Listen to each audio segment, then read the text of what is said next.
तो आज मैं आपको एक अनोखी रहस्यमय कहानी सुनाऊंगा। अगर आप चैनल पर नए हैं तो अभी सब्सक्राइब कर ले तथा कहानी पूरा देखें। अंत में एक अनोखा रहस्य छुपा है। धन्यवाद। तो सुनिए। प्राचीन समय की बात है। हिमालय की तलहटी में शिलापुर नामक एक नगर था। वहाँ के लोग पत्थरों को तराशने में पूरी दुनिया में प्रसिद्ध थे। उस नगर के प्रधान मूर्तिकार का नाम था वज्रहस्त। वज्रहस्त ने संकल्प लिया कि वह महादेव की एक ऐसी प्रतिमा बनाएगा जो इतनी विशाल हो कि मीलों दूर से दिखाई दे। उसने वर्षों की मेहनत से पर्वत को काटकर महादेव की एक गगनचुंबी प्रतिमा बनाई। उस प्रतिमा के नेत्रों में नीलम जड़ें थे और जटाओं से गंगा की धारा की तरह चांदी के झरने गिरते थे। वज्रहस्त को अपनी कला पर इतना गर्व था कि वह अक्सर कहता, महादेव को इस भव्य रूप को देखने के लिए स्वर्ग से नीचे आना ही पड़ेगा। उसी पर्वत के नीचे एक बूढ़ा पत्थर तोड़ने वाला रहता था जिसका नाम था सोम। सोम का काम था मंदिर के रास्ते में आने वाले नुकीले पत्थरों को तोड़कर रास्ता समतल करना। वह सारा दिन हथौड़ा चलाता, पर वह कोई मूर्ति नहीं बनाता था। वह बस टूटे हुए पत्थरों को किनारे करता और मन ही मन कहता, प्रभु, मैं आपको कोई रूप तो नहीं दे सकता, पर आपके भक्तों के पैरों में कोई पत्थर न चुभे, बस यही मेरी पूजा है। जिस दिन वज्रहस्त की विशाल प्रतिमा का अनावरण होना था, अचानक आकाश से बिजली गिरी और उस महान प्रतिमा के हाथ और मस्तक टूटकर बिखर गए।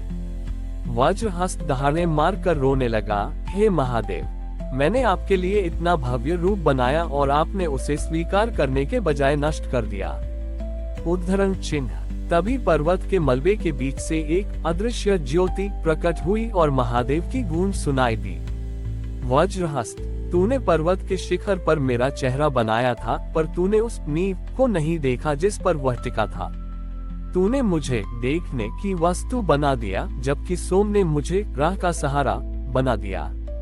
महादेव ने सोम की ओर इशारा किया, जो उस मलबे के बीच भी चुपचाप भक्तों के लिए रास्ता साफ कर रहा था।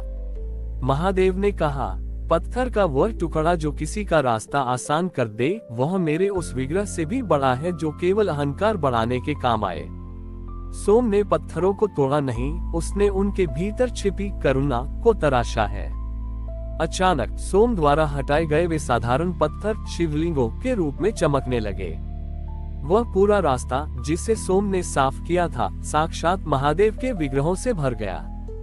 वज्रहस्त का अहंकार पत्थर की तरह टूट गया। उसने समझा कि महादेव केवल भव्य मूर्तियों में नहीं, बल्कि उस सेवा में बसते हैं जो गुमनाम रहकर की जाती है। वह स्थान आज पाषाण योजक चिन्हेश्वर महादेव के नाम से जाना जाता है।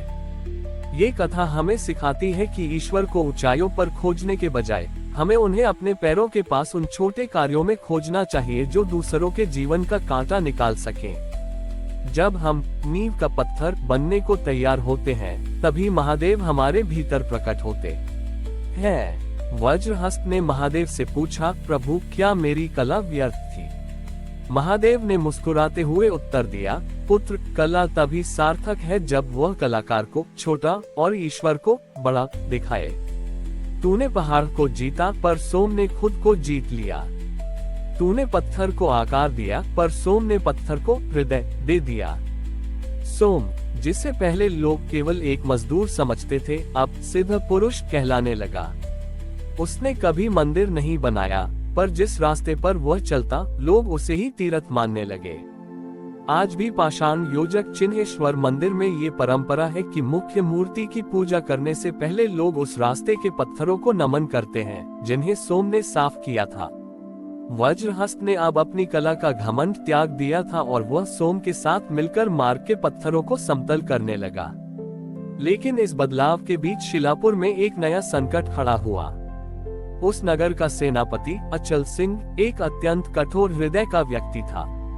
वह मानता था कि पत्थर केवल किले की दीवार बनाने और हथियार बनाने के काम आने चाहिए। अचल सिंह ने आदेश दिया कि पाषाण योजक चिन्हेश्वर मार्ग के उन सभी पूजनीय पत्थरों को उखाड़ दिया जाए और उनसे एक अभेद्य सैन्य दुर्ग किला बनाया जाए। उसने कहा, पत्थर पूजा के लिए नहीं, प्रहार के लिए होते हैं। इन पत्थरों से मैं ऐसी दीवार बनाऊंगा जिसे साक्षात काल भी नहीं भेद पाएगा।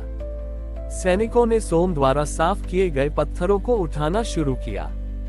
सोम और वज्रहस्त ने उन्हें रोकने की कोशिश की, पर अचल सिंह ने उपहास करते हुए कहा, यदि इन पत्थरों में शिव हैं, तो ये मेरे सैनिकों के हाथों में आकर अपना रूप क्यों नहीं बदलते। उद्धरण चिन्ह। किले की दीवार खड़ी हो गई। वह दीवार दिखने में बहुत शक्तिशाली थी, पर जैसे ही उसे बनाने के लिए निर्दोष पत्थरों को उनके स्थान से हटाया गया, पूरे पर्वत का संतुलन बिगड़ गया।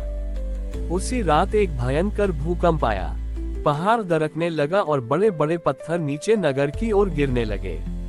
अचल सिंह का वह भव्य किला, जिसे उसने पत्थरों के अहंकार से बनाया था, सबसे पहले ढहने लगा। वह दीवार लोगों की रक्षा करने के बजाय उनके लिए काल बन गई। तभी सोम आगे बढ़ा। उसने चिल्लाकर कहा, पत्थरों को हथियार मत बनाओ, उन्हें प्रार्थना बनाओ। उद्धरण चिन्ह। सोम ने जमीन पर हाथ रखा और एक गहरी आवाज लगाई। जैसे ही उसने पत्थर को छुआ, ऊपर से गिरते हुए विशाल खंड हवा में ही थम गए। आश्चर्य की बात यह थी कि वे पत्थर अब बोझ नहीं लग रहे थे, वे एक दूसरे से ऐसे जुड़ गए जैसे वे किसी अदृश्य श्रृंखला में बंधे हों। सोम ने वज्रहस्त से कहा, मित्र, अपनी छेनी उठाओ और इन गिरते हुए पत्थरों पर करुणा के चिन्ह उकेर दो। वज्रहस्त ने तेजी से हर गिरते पत्थर पर एक छोटा सा त्रिशूल बना दिया। जैसे ही पत्थर पर वह चिन्ह बनता, वो पत्थर वजनी होने के बजाय फूल की तरह हल्का हो जाता और धीरे से जमीन पर टिक जाता। अचल सिंह ने ये चमत्कार देखा तो उसका सिर चकरा गया। उसने देखा कि जिस पत्थर को वह शक्ति समझ रहा था, वह विनाश कर रहा था, और जिस पत्थर को सोम ने छुआ, वह रक्षक बन गया। साक्षात महादेव की वाणी फिर गूंजी, अचल, पत्थर वही है, पर तुम्हारी नियत ने उसे कब्र बना दिया और सोम की नियत ने उसे कवच।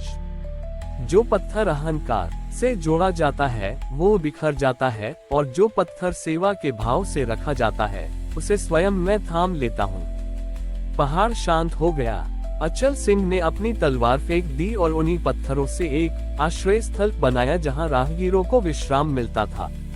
आज भी पाषाण योजक चिन्हेश्वर के बारे में कहा जाता है कि वहां के पत्थरों को यदि कोई चोट पहुंचाने की कोशिश करता है, तो वे वज्र की तरह कठोर हो जाते हैं, पर यदि कोई थका हारा भक्त उन पर सिर रखता है, तो वे रुई की तरह कोमल महसूस होते हैं।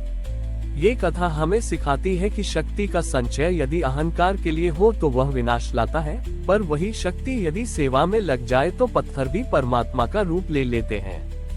हमारी और भी आध्यात्मिक एवं अनोखी कहानियां देखने के लिए हमारे चैनल पर जाएं तथा धार्मिक एवं पौराणिक अनोखी कहानियां हमारे चैनल पर है।